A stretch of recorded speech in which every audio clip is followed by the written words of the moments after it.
posting a letter in the United Kingdom is pretty easy thing to do. Today I'm going to teach you how you guys can send a letter in the United Kingdom.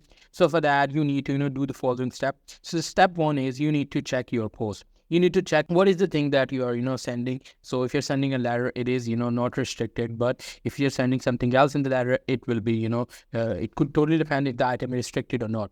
First of all, check that. The second thing is choose an envelope. Just get the right envelope and pack your letter in the envelope. After that, you need to write the address of your mail. You just need to write the address where you want to send. After writing the address, you just need to weigh your letter, which means what is the weight of your letter. After that, you need to choose the postage option. As you guys can see, letter have max width of 16.5 centimeter and 24 centimeter.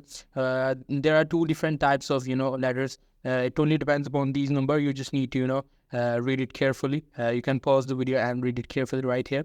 And after that, you just need to post a stamp. And after that, you can easily post it by giving it to your postman or to the local post office. So that's pretty much it. That's how you guys can do it. Hope you guys find this video helpful.